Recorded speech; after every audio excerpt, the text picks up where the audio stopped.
राजेश अग्रवाल जी हमारे साथ मौजूद है। Rajesh ji, very good afternoon. आप बताइए, आप कहाँ बेट लगा रहे हैं जिस तरीके से मार्केट में थोड़ा पेन देखने को मिल रहा है? गुड आफ्टरनून श्रेया जी। गुड आफ्टरनून अनुज जी। बाकी भी जो पैनल में मित्रगण है सबको नमस्कार। मार्केट में पेन देखने को मिल रहा है। फ्राइडे द 13 पूरा पूरा प्ले हो रहा है मार्केट में सुबह से ही। हालांकि अभी थोड़ी रिकवरी है।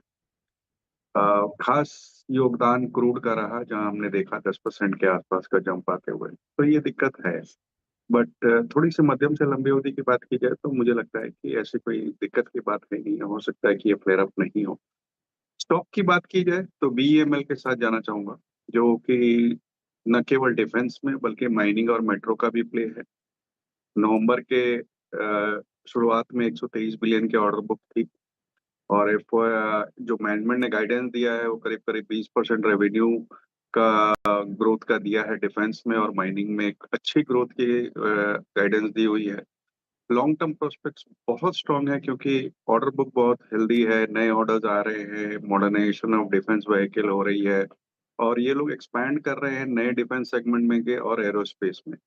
दूसरे टेंडर की जो पाइपलाइन है खास करके रेलवे और मेट्रो के लिए, वो बहुत अच्छी बनी हुई है। कैपेसिटी एक्सपैंड कर रहे हैं, जिससे आने वाले दिनों में न केवल एग्जीक्यूशन बढ़िया हो जाएगा, मार्जिन्स वगैरह भी सुधर जाएंगे, तो नंबर्स में भी थोड़े से उछाल देखने को मिलेगा। मैं समझता हूँ थोड़ा सा अगर मध्यम अवधि का नजरिया रखा जाए तो 5,000 के टारगेट आ सकते हैं। बट छोटी अवधि में कोई हफ्ता 10 दिन के लिए करना हो तो 4450 के टारगेट रख सकता है। इजराइल और ईरान में जो कन्फ्लिक्ट पैदा हो रहा है वो कैसे क्रूड में उसका योगदान हो रहा है, और स्टॉक्स पे भी हमने असर देखने को मिला।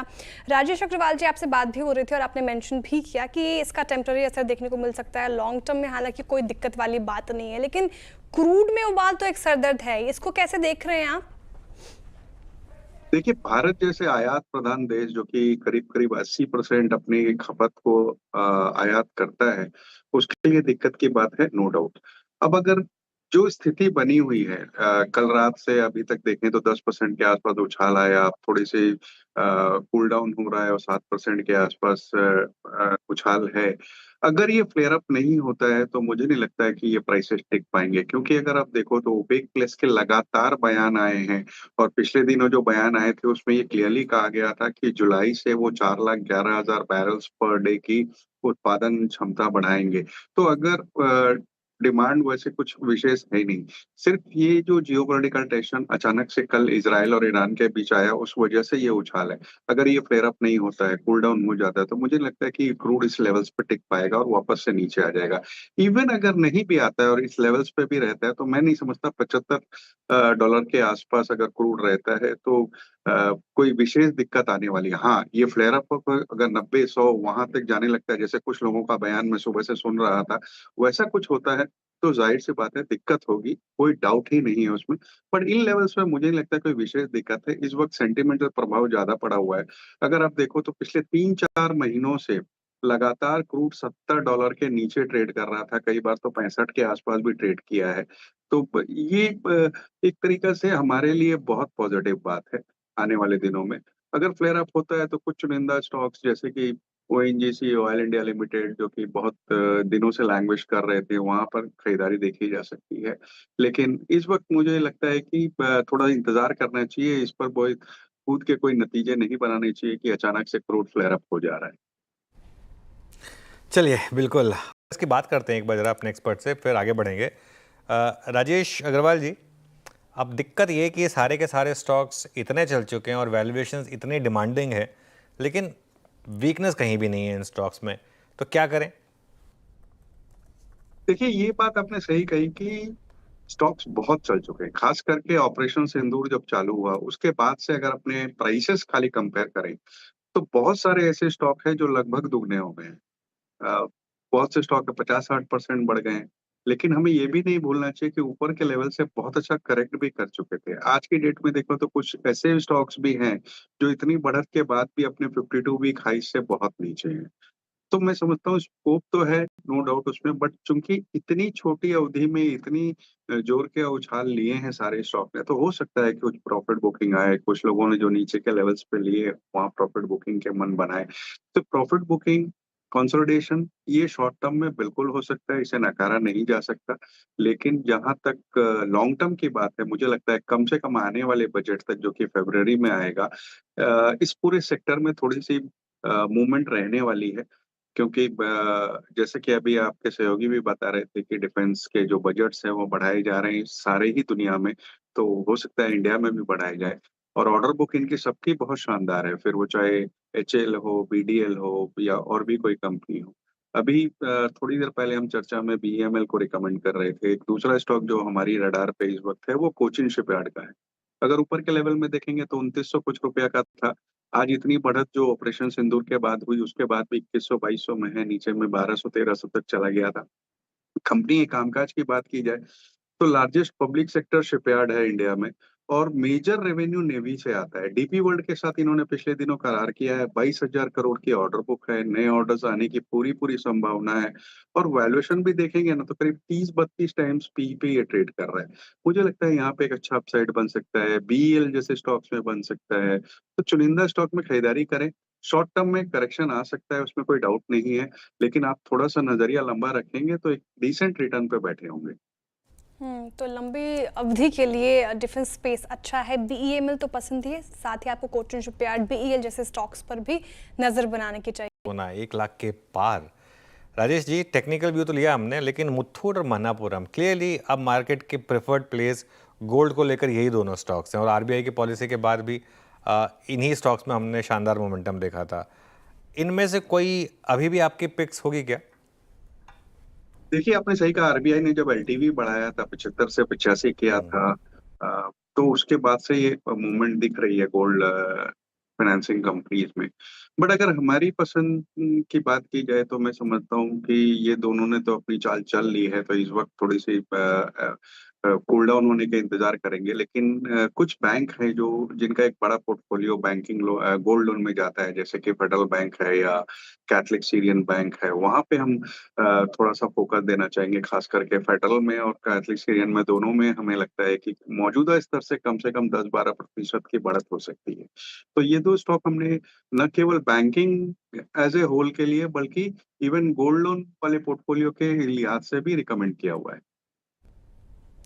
ओके, सीएसबी बैंक और फेडरल बैंक, ये दो स्टॉक्स आपको रखने हैं रडार। जारी के लिए इंटरग्लोब एविएशन फिलहाल अभी स्क्रीन पर आपके क्रूड में उछाल के बीच यहाँ पे डेंट पड़ता हुआ नजर आ रहा है। ये खबर भी आई। राजेश अग्रवाल जी, इस खबर को कैसे देख रहे हैं आप? स्टॉक पर आपकी राय क्या होगी फिलहाल? देखिए, स्टॉक पर लॉन्ग टर्म होल्ड की राय है क्योंकि इस तिमाही के नंबर देखें, बड़े शानदार नंबर आए थे। पीएलएफ बढ़ता हुआ नज़र आया था। क्रूड लगातार, जैसे हम थोड़ी देर पहले चर्चा कर रहे थे कि पिछले कई महीनों से 65-70 के बीच में ट्रेड कर रहा है, तो जो एविएशन कंपनीज़ के लिए एक फ़ायदे की बात है। ये जो फ्लेयर अप हुआ है थोड़ी दिक्कत तो है, दूसरे कल के हादसे के बाद एविएशन स्टॉक्स में भी थोड़े-से प्रेशर आते हुए देखे। बट ये सब मेरे ख्याल से थोड़े-से सेंटिमेंटल ज़्यादा है। अगर आप देखो तो नंबर्स इनके बेहतर आ रहे हैं, टिकट प्राइसेज़ आसमान छू रही हैं। जो ट्रैवल टूरिज़्म को बढ़ावा मिला हुआ है।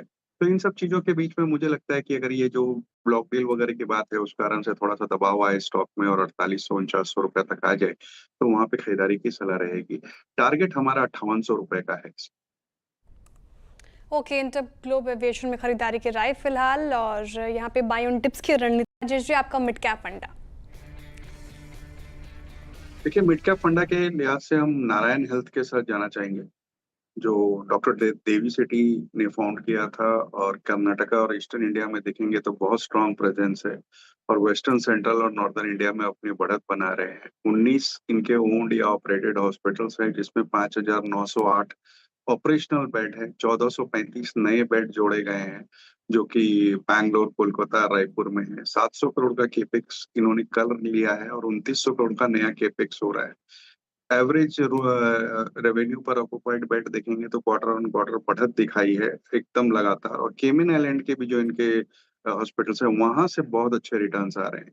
जिस तरीके से कंपनी रोबोटिक्स, एआई सर्जरी वगैरह में जा रही है उसका एक बड़ा फायदा है। दूसरा मेडिकल टूरिज्म का फायदा है। बजट में सीतारामन साहिबा ने भी कहा था कि मेडिकल टूरिज्म को बढ़ावा दिया जाएगा। तीसरे, जो कोविड के बाद से मेडिक्लेम को बढ़ावा आया उस कारण से ऑर्गेनाइज्ड प्लेयर्स बहुत अच्छे स्वीट स्पॉट में है।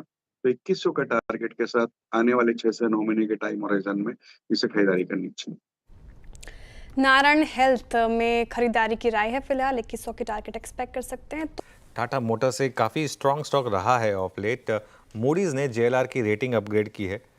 राजेश जी, टाटा मोटर्स अब क्लियरली एक मोमेंटम में है और वो बात भी ये हो रही है कि चाइना वो रेयर अर्थ जो है वो एटलीस्ट यूरोपियन कंपनीज को पहुंचाएगा, तो टाटा जेएलआर ऑब्वियसली उसमें शामिल है। क्या यहाँ पर एक वापस एक पोजिशनल बाय बन रहा है टाटा मोटर्स में? अगर आप पिछले कुछ दिनों का चार्ट देखें, खराब खबर पर भी गिरता नहीं है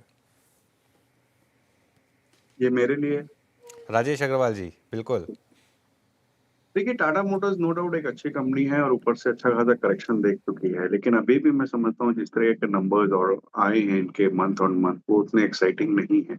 और आगे आने वाले दिनों में भी मुझे लगता है थोड़ा सा दबाव रहेगा। ईवी को लेकर के भी जो बहुत एक्साइटमेंट बना हुआ था, वहां पर भी हम थोड़ा सा ठंडापन देख रहे हैं। एक नई ईवी की गाड़ी इन्होंने लॉन्च भी करी है, डिमर्जर भी अनाउंस कर रखा है, डेट कम करने की बात कर रहे हैं, जेएलआर से जैसे कि रेयर अर्थ वाली बात थोड़ी सी होपफुल है, लेकिन वहां से भी नंबर्स कोई एक्साइटिंग आए नहीं है। तो इस वक्त मैं अवॉइड करने की सलाह दूंगा, बल्कि रेदर ऑटो में ही अगर कहा जाए तो हुंडई एक ऐसा पिक हो सकता है जो कि आपको बेहतर रिटर्न दे सकता है। अगर आप देखें तो ऑटो को अगर बढ़त आपको कैप्चर करनी हो तो मैं समझता हूँ हुंडई के साथ जाना चाहिए।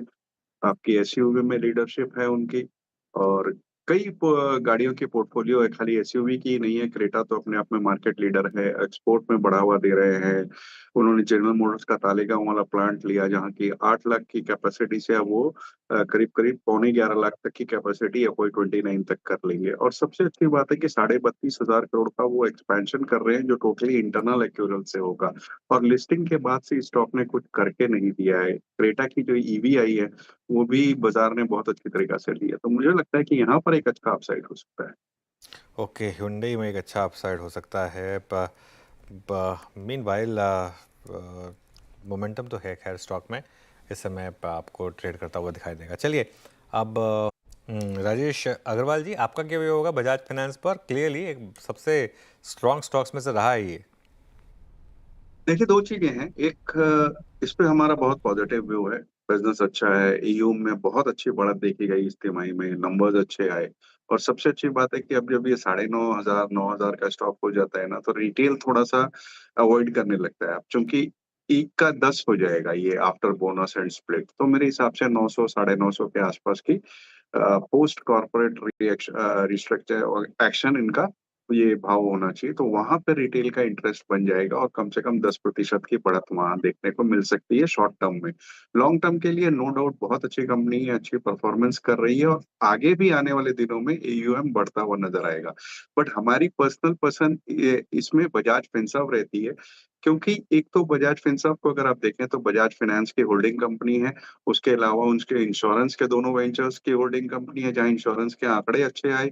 दूसरे AMC उन्होंने लॉन्च कर दी, हाउसिंग फाइनेंस में अच्छा खासा काम चल रहा है। और होल्डिंग कंपनी के अलावा उनका खुद का जो बिजनेस है उनमें भी NIMs जो है बहुत शानदार आए। तो वहां हम समझते हैं कि एक सेफ बेट हो सकता है, जो कि क्योंकि होल्डिंग कंपनी डिस्काउंट बना हुआ है, तो थोड़ा सी अपसाइड वहां ज्यादा बन सकती है और डाउनसाइड थोड़ा सा लिमिटेड हो सकता है। ओके, बजाज फिनसर्व ज्यादा पसंद है राजेश अग्रवाल जी को। बजाज फाइनेंस एक प्रो, TCS और सिप्ला यहाँ पर थोड़ी सी बाइंग रही। नीचे जो स्टॉक्स थे उनमें अदानी पोर्ट सबसे ऊपर, उसके बाद ITC, SBI, Hindalco, Adani enterprises, HDFC bank, IndusInd bank, Kotak bank. तो कुछ selected private banks, Reliance industries, ये कुछ स्टॉक्स थे। इटर्नल जहाँ पर आज आपको थोड़ी सी वीकनेस देखने को मिली, लेकिन ओवरऑल ये कहना होगा कि मार्केट का आज का दिन एक्चुअली किसी भी एंगल से खराब नहीं माना जाएगा। खराब नहीं माना जाएगा और निचले स्तरों से ठीक ठाक रिकवरी दिखाकर ये मार्केट क्लोज होने की तरफ क्लोज हुआ है और स्टॉक स्पेसिफिक मूवमेंट भी स्ट्रॉन्ग थे। अब वीकेंड और सैटरडे संडे कैसी खबरें आती है उस पर बाजार रिएक्ट करेगा। फिलहाल इस शो से इतना ही। हैप्पी वीकेंड आप सभी को। अब सीधी मुलाकात होगी सोमवार को मॉर्निंग पैनल में। तब तक के लिए आप देखते रहिए CNBC आवाज़।